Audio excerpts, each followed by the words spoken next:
Cada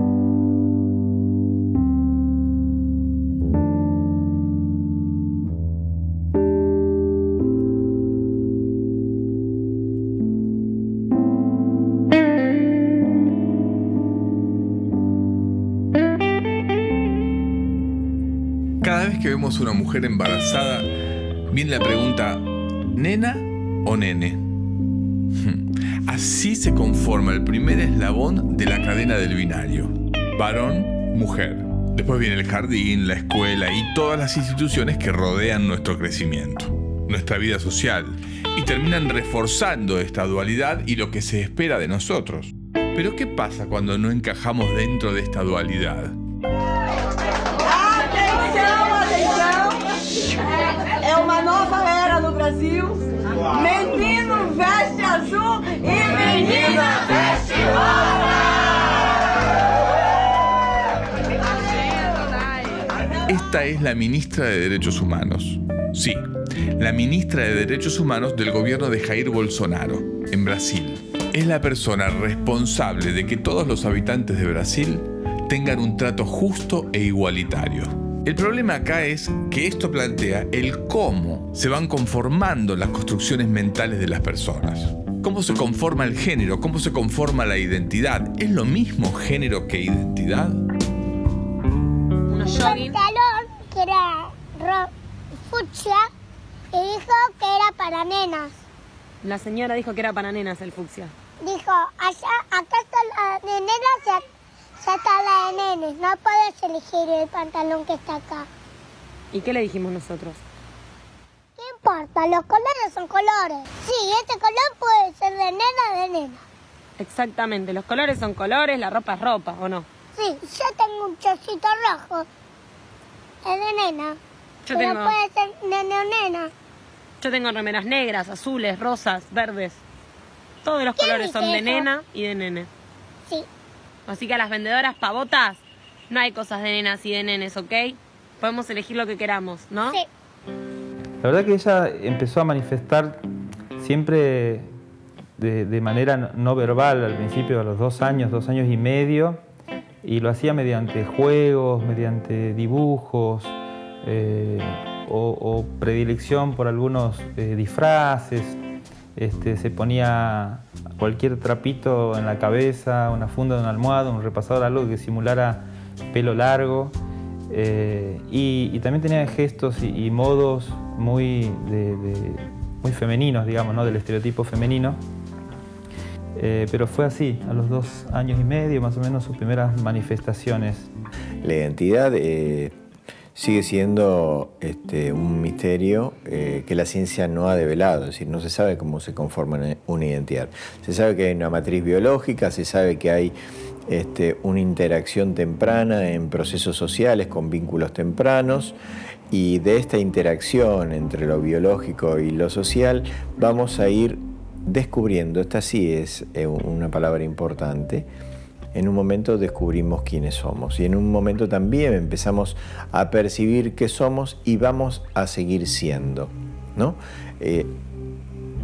La realidad es esto, cómo ese niño o niña que está aquí es hoy este adulto, cómo es el proceso que permanecemos, si querés, idéntico a nosotros mismos y vamos cambiando en una línea de tiempo y permanecemos, cambiamos y permanecemos, ¿no?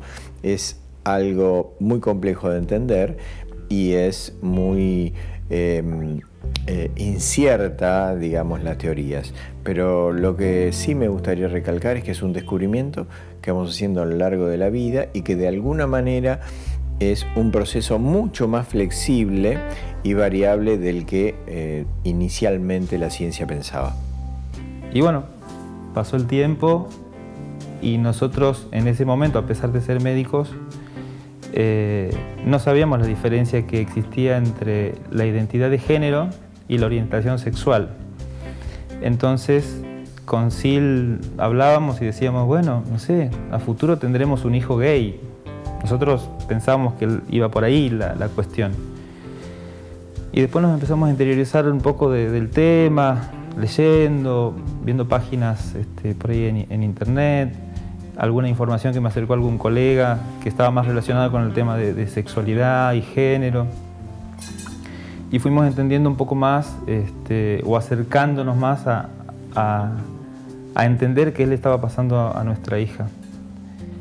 Y aparte, bueno, se sumaba que la veíamos mal, porque no era solamente el juego, sino que cuando ella se sacaba esa ropa, esos disfraces, se ponía mal, se ponía irritable, eso asociado a que después tenía problemas para alimentarse, dermatitis, broncoespasmo, y bueno, eso también nos iba preocupando y nos iba llamando la atención y no entendíamos por qué, hasta que bueno, fuimos haciendo nuestro recorrido.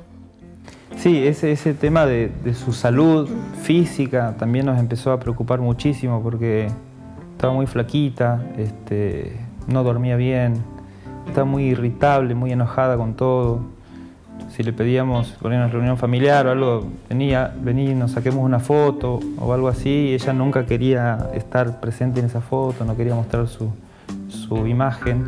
Evidentemente no se sentía cómoda con su imagen desde muy chiquitita.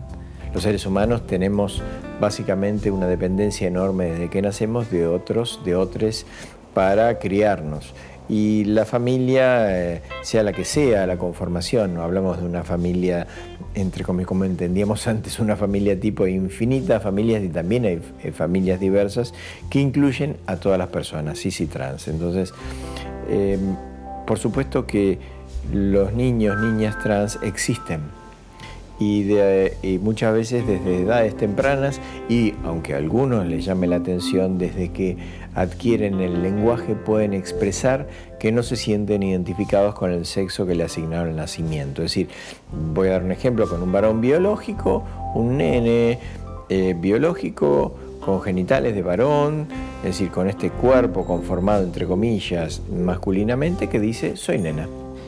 El tema es que estas manifestaciones no eran aisladas, no es que te gustaba usar un zapato de taco alto de la mamá o una pollera y de vez en cuando jugar con eso. No era algo aislado, era algo insistente, persistente y consistente, ¿no? En el sentido de que era todo el tiempo la necesidad de estar relacionado con todo lo femenino. Que cuando empieza a hablar dice soy nena, que dice, o con una figura identificatoria, que puede ser una heroína o una princesa, pero claramente empieza a decirlo a edades tempranas.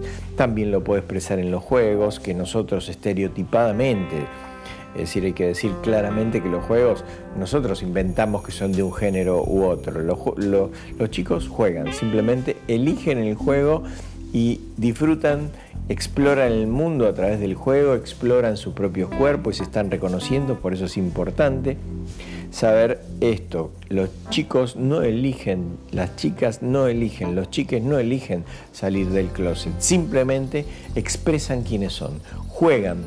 Por ahí cuando ella iba al jardín, que empezó primero en una guardería, hasta los 2 años, y a partir de los 3 años entró al jardín del colegio que va actualmente.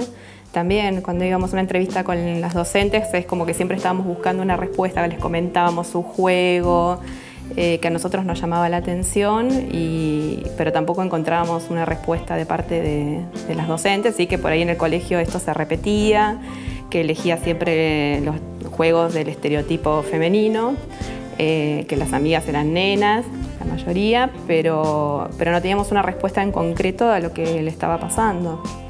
Entonces, bueno, ahí seguíamos nuestra búsqueda hasta llegar a los profesionales que sabían del tema.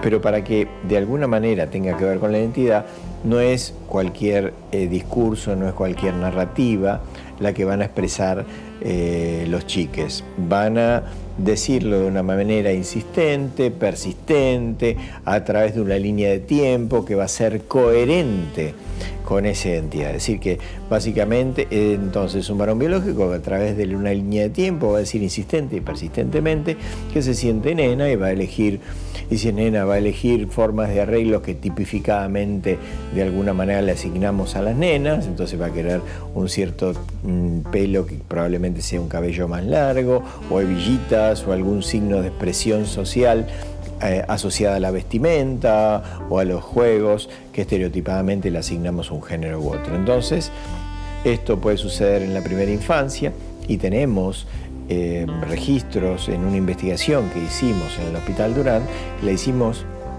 con 100 y pico de personas y les preguntamos a qué edad ellas se dieron cuenta que no entraban en ese casillero que le habían asignado al nacer.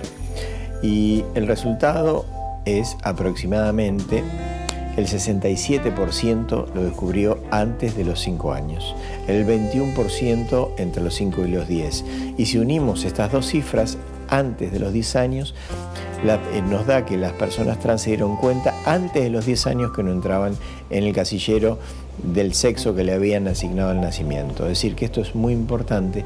La niñez transgénero existe, es un tema poco abordado, es un tema del cual también el sistema de salud recién ahora está empezando a darle importancia, a atender y sobre todo a incluir la atención de la niñez transgénero en el sistema de salud. En mi formación como médica de familia, la verdad que jamás se habló del tema de identidad ni nada por el estilo. Es una falencia bastante importante y creo que hasta el día de hoy no se siguen formando en el tema. Como médicos en nuestra formación, bueno, yo empecé la carrera en el 93, en el año 1993. Y la verdad que cuando cursamos las materias que pueden estar relacionadas con el tema de identidad de género o sexualidad, la verdad que no formaba parte de los contenidos de las materias que se tenían que ocupar de esto. Es más, en ese momento todavía algunos profesores nos hablaban de la homosexualidad como algo patológico, como una enfermedad, y había otros que no. Pero justo ayer, 17 de mayo, fue el Día Internacional de la Diversidad Sexual y de Género, y se conmemora ese día porque en el año 1990 la Organización Mundial de la Salud excluyó del manual de patologías a la homosexualidad. ¿Pasaron cuántos? 27 años, ¿no? Más o menos. Y todavía se sigue patologizando la homosexualidad, se sigue patologizando las cuestiones de género, y pasó mucho tiempo. Espero que avance un poquito más rápido el tema porque bueno, para nuestra hija y para nuestros hijos en general, para los dos el tiempo es oro. Como venimos diciendo, la identidad es esa percepción íntima acerca de quién soy, esa mirada interna, esta autopercepción y autodefinición que cada uno tiene de sí mismo o sí misma. A esta percepción interna, por supuesto, le corresponde una expresión social.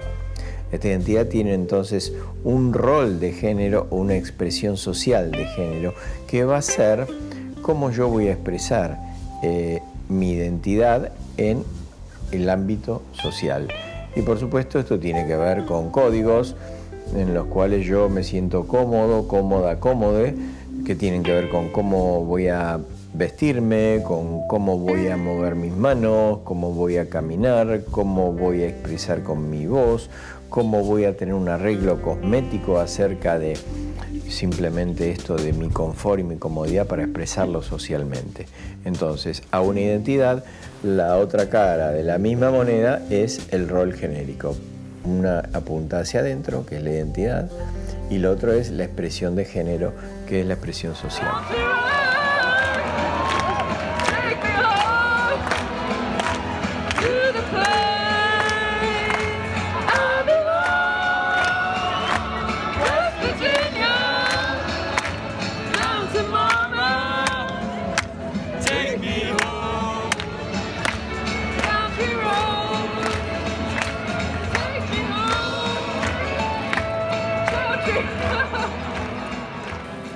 Con respecto a la religión, digamos, no fue una elección, no es que yo le elegí puntualmente la religión, pero Más que nada son mandatos que traemos desde siempre, desde nuestros ancestros, que a los niños y niñas hay que bautizarlos y hay que, apenas nacen, bueno, el bautismo y todas las ceremonias relacionadas con el catolicismo. Nosotros no somos muy practicantes, si bien ellos van a un colegio religioso, pero no somos extremadamente practicantes. Así que eso de la religión fue también algo heredado y transmitido sin Una costumbre, más que nada. Sí, una costumbre familiar más que nada, sin pensar mucho, como muchas otras cosas que hacemos sin pensar. Bueno, básicamente eso con el tema de la religión. Por supuesto que todos somos criados en esta matriz binaria y lo descubren tempranamente los chicos, chiques que no entren en esta matriz. Es decir, cualquiera puede ir a una juguetería y lo van a mandar al sector de nenas o al sector de nenes. El año pasado vi una propaganda de un supermercado que decía para el Día del Niño con C de campeones para los varones y con C de cocinera para las mujeres. Y esto no es del siglo pasado, la propaganda pueden googlear, está en internet, y digamos, estas matrices nos van formateando, nos van moldeando, nos van haciendo entrar en callejones en los que tenemos que entrar, y estos callejones no los vemos muchas veces y vivimos atrapados en estas normativas, que por supuesto se perpetúan a través de una narrativa, de un discurso, de las palabras que nos hacen creer que, bueno, ser un ser humano es entrar en estas categorías binarias de varón y de mujer. Los niños, niñas transgénero que no entran, sienten, por supuesto, estas etiquetas, las sienten en sus cuerpos, las sienten en sus mentes, las sienten con una sociedad que los presiona para entrar en estas categorías que no entran. Es decir, es un chaleco de fuerza que le ponemos y realmente este chico, chica, lo más importante es que sufre porque no puede entrar en esas categorías, no se siente pertenecer a estas categorías, y si los escuchamos lo dicen con sus propias palabras.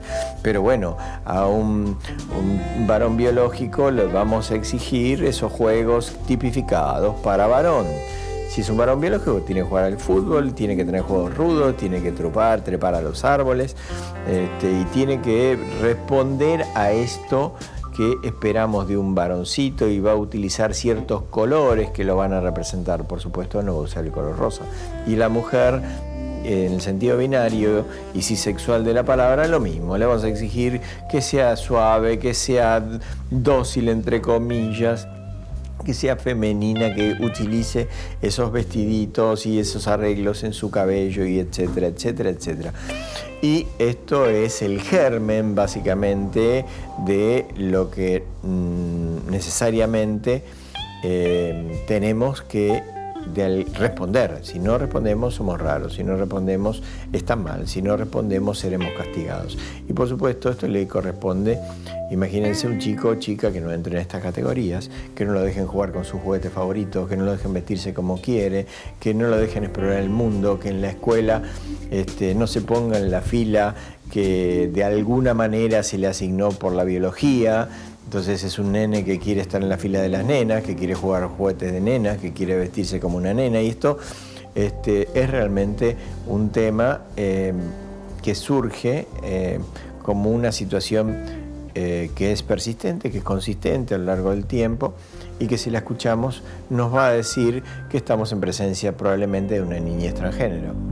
Como bien dice un informe de CNN, el fútbol, tal vez el más machista de los deportes, ya ha dejado de ser un bastión. Entonces, ¿por qué seguimos haciendo rodar esta pelota del binarismo? No, y lo que a nosotros nos empezaba a hacer mucho ruido también eran cosas que ella nos iba contando, sueños que tenía.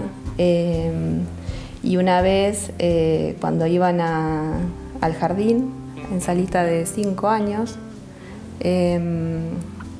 dice a Seba: papá, a mí me gustan los disfraces, ¿no? Algo así creo que había sido, por la ropa, sí. O el color rosa. A mí me gusta el color rosa. Entonces ahí Seba le dijo, bueno, en realidad los colores está bien, a mí también me gusta el rosa, el azul, el celeste, no pasa nada. Sí, pero yo quería nacer nena y nací nene. Y bueno, dice, lo que toca, toca, la suerte loca. Cuando me dijo lo que toca, toca, la suerte loca, le dije que bueno, Agos, es así, vos te puede gustar el pelo largo, las cosas de color, la ropa de color rosa, y está bien, y eso yo lo respeto, pero no pude decirle ninguna otra cosa más que eso. Ella lo dijo, creo yo en ese momento, ¿no? Como resignada, como, a ver, ya habían pasado varios años en donde nosotros no podíamos brindarle lo que ella necesitaba. Y cuando nos dijo esto, la sentí como resignada, como diciendo, bueno, listo, ya está, voy a tener que hacer esto. Pero también porque me parece que ella internamente tenía el concepto que le transmitíamos nosotros y que le transmitía su entorno y el resto de la sociedad, que si tenía genitales, si tenía pene, tenía que ser varón. O sea, ese concepto tan arraigado que está en la sociedad, que ella terminó diciendo, bueno, lo que toca, toca, la suerte loca.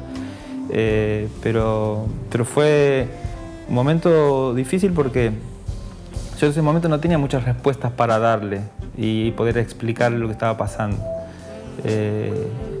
Obviamente que después, con el paso del tiempo, este tema lo hablamos muchísimas veces y está mucho más claro el concepto de que su genitalidad no define su identidad de género, hasta el punto que ella en el colegio el año pasado se paró al frente de su seño y le dijo, señor, yo quiero decirle algo a mis compañeros.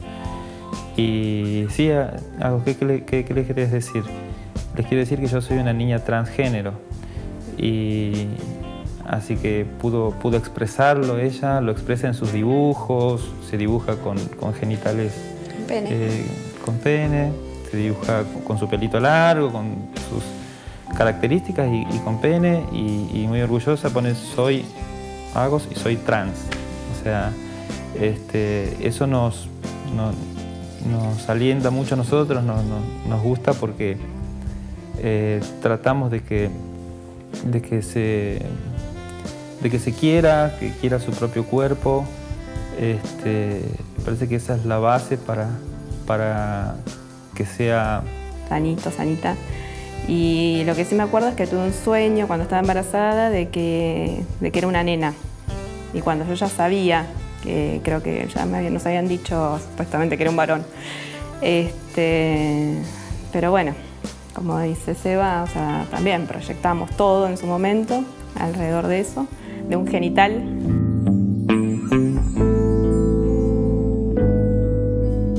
El tema de los cumpleaños fue muy duro los primeros años, porque como que la obligábamos a elegir su fiesta de cumpleaños en base a lo que nosotros interpretábamos que tenía que ser, ¿no? Cuando no entendíamos de qué se trataba esto de la niñez trans. Fue muy diferente ya cuando a los 5 tuvo su primer torta de princesa, ¿no? Sí. Tenía una emoción tremenda.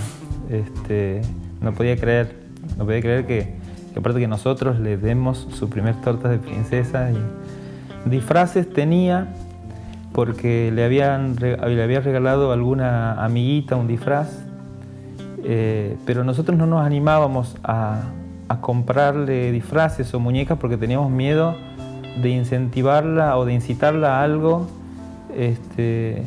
pero también por desconocimiento del tema y porque los profesionales no nos decían, sí, hagan esto que va a estar bien. Al contrario, les preguntamos puntualmente esto, ¿qué hacemos? Nos pide una muñeca, nos pide un disfraz de princesa, nos pide algo de eso, ¿no? Y siempre le inventamos de que no había entrado por la importación o cualquier cosa, que no había su talle. Bueno. Hasta yo un día agarré, ella estaba tan cansada de todo el tiempo negarle el pedido que fui, le compré 2 muñecas y le dije que una amiga mía, una compañera de trabajo, me las había regalado a mí. Entonces que yo las tenía en casa y que se las iba a prestar para que ella jugara un rato, pero bueno, que eran mías las muñecas, porque sentía que si por ahí le decía, no, esto es para vos, yo le incitaba a algo. Y sí, por ahí nos vienen recordatorios de sus fiestas de cumpleaños que te envía Facebook, ¿no? Los recordatorios de su fiesta de cumpleaños de 3, de 2, de 3, de 4 años y es su carita triste con su torta de superhéroe, así que tremendo. Siempre los personajes que elegía para las tortas eran de princesas y ahí nosotros tratábamos de negociar con ella, bueno, los Minions o cosas más neutras y bueno, ella pobrecita bajaba la cabeza, qué sé yo, aceptaba y la cara de tristeza cuando veía su torta y bueno, también con los regalos que recibía.